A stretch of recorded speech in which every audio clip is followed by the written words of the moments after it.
Kali ini saya akan bahas tentang peralatan, bahan, dan permasalahan yang sering timbul di pembuatan jelly art.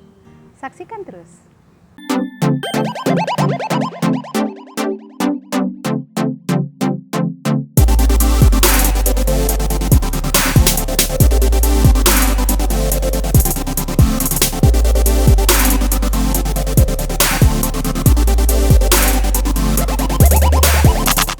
Pertama-tama saya akan jelaskan tentang bahan.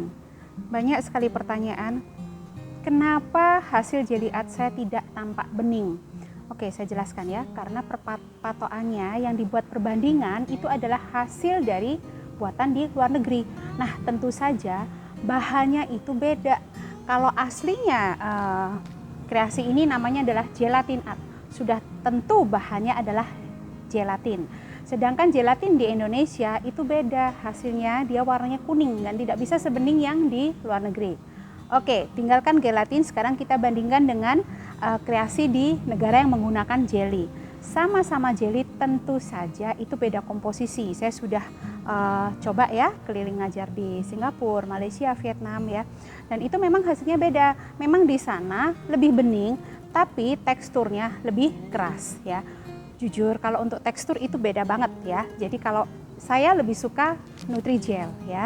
Dan Nutrijel itu tidak semuanya. Ada pertanyaan yang di kolom-kolom komentar, boleh nggak pakai Nutrijel yang plain atau yang leci? Tidak, karena itu kalah bening. Yang paling bening adalah Nutrijel Sirsa ya.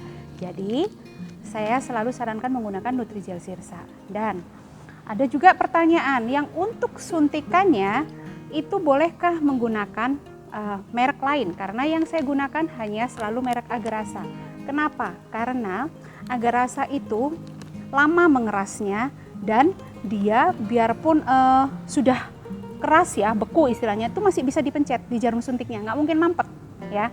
Kalau menggunakan dengan komposisi lain merek yang berbeda, itu biasanya akan langsung keras.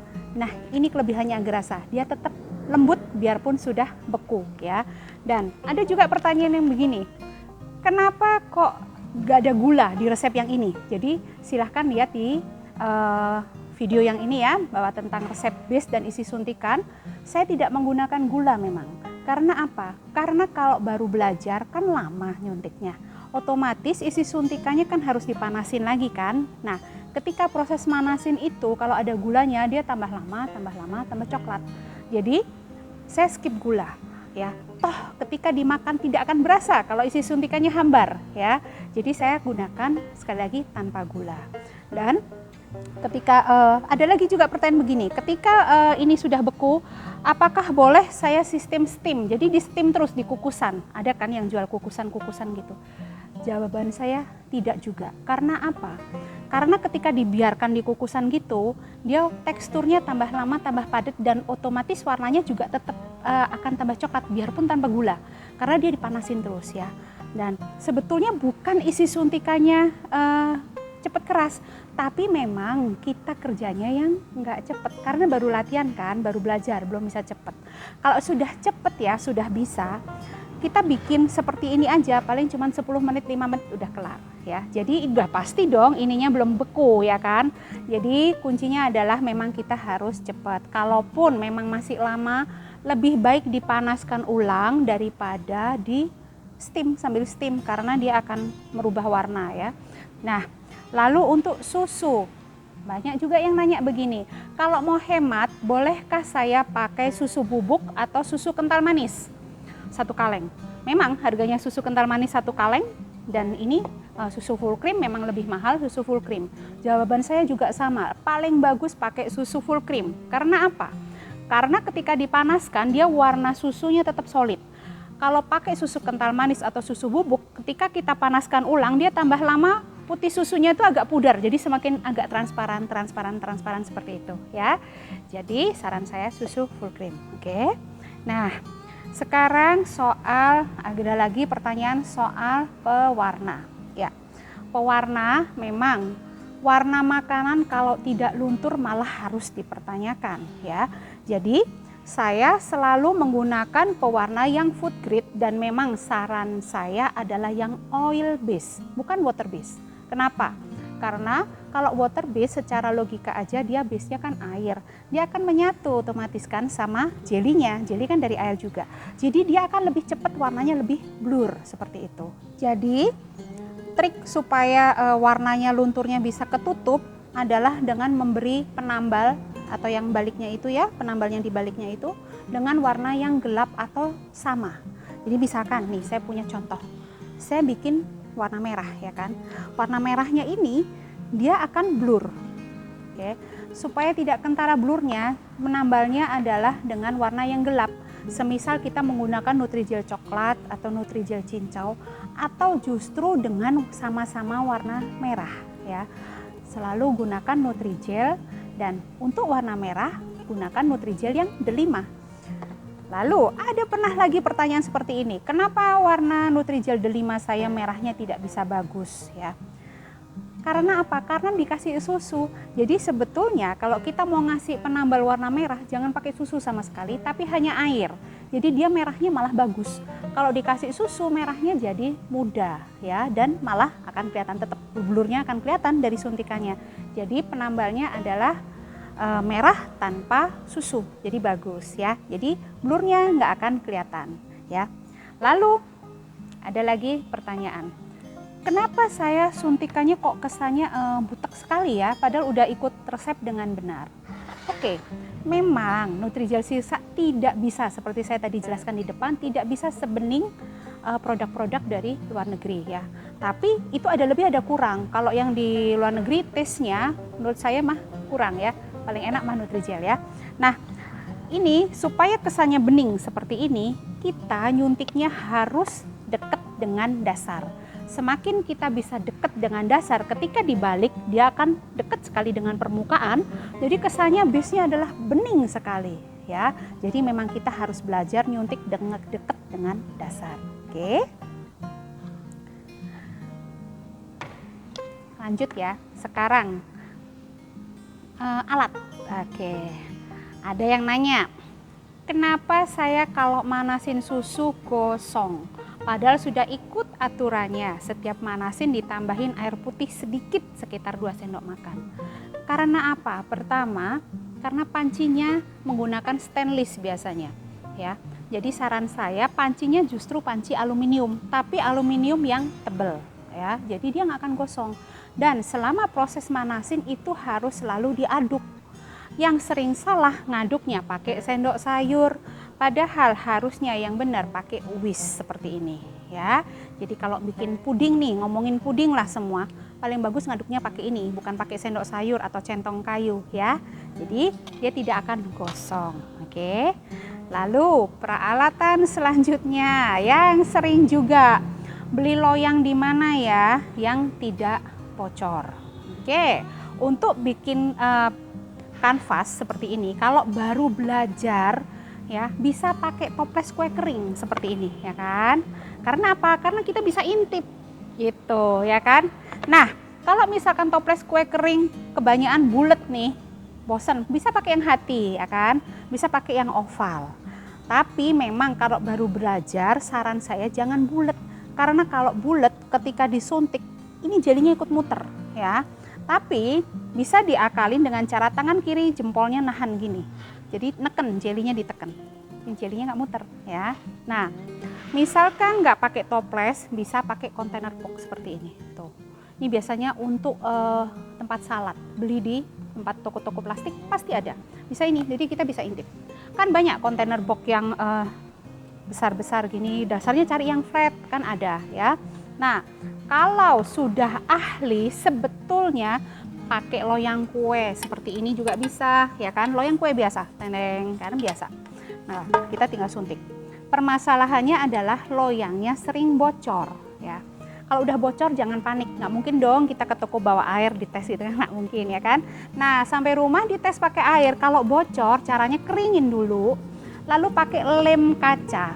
Lem kacanya dioles di sini pakai tangan, diginiin. Lem kacanya giniin semuanya, tunggu kering udah hilang bocornya ya kan.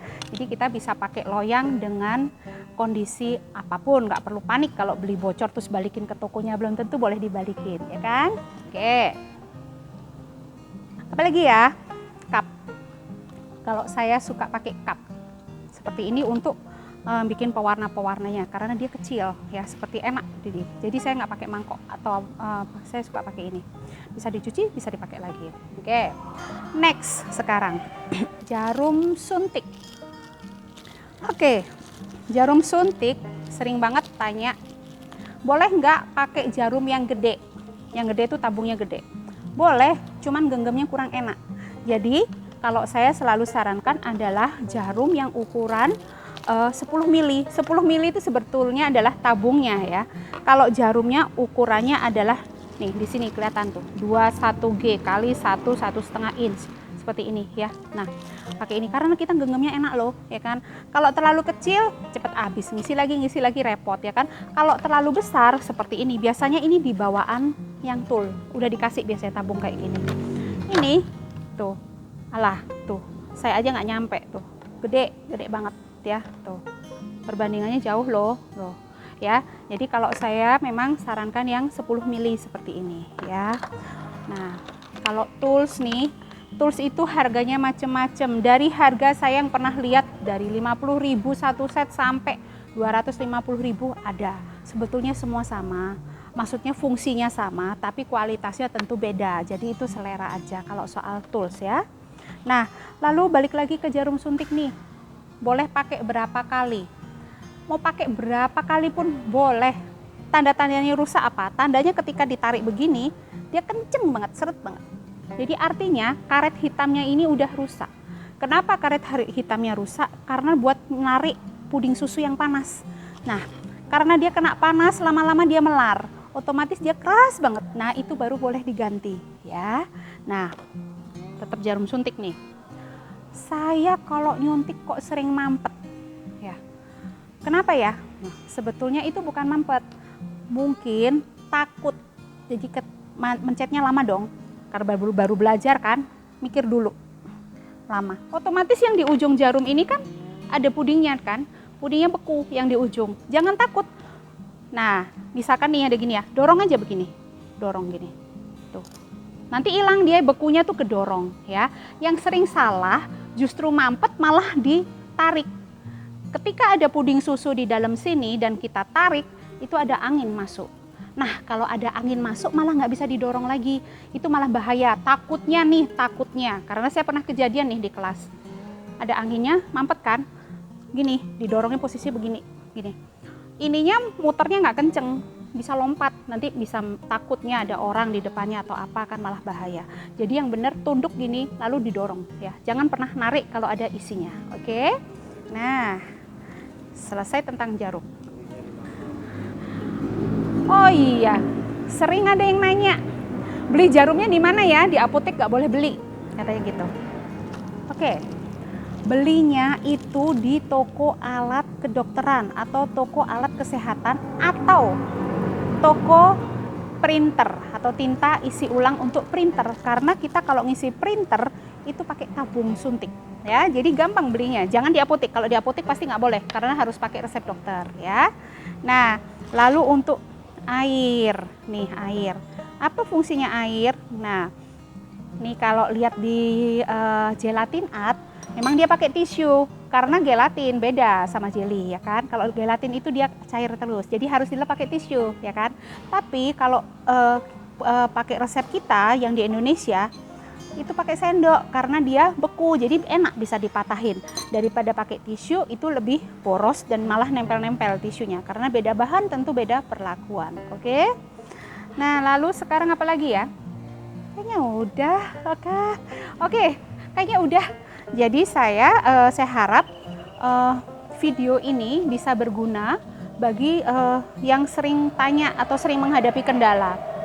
Karena banyak banget yang bilang, saya putus asa, banyak banget persoalan yang saya hadapi ketika nyuntik. Nah, saya harap dengan penjelasan saya di video ini bisa ngerti gitu. Jadi kita lebih semangat lagi untuk belajar nyuntik lagi ya, karena puding suntik ini, jelly art ini menurut saya adalah suatu kreasi yang murah tapi enak dan indah terutama. Jadi harga jualnya bisa tinggi banget. Oke. Kalau ada pertanyaan lagi bisa tinggalkan di kolom komentar, nanti akan saya jawab. ya. Bye bye.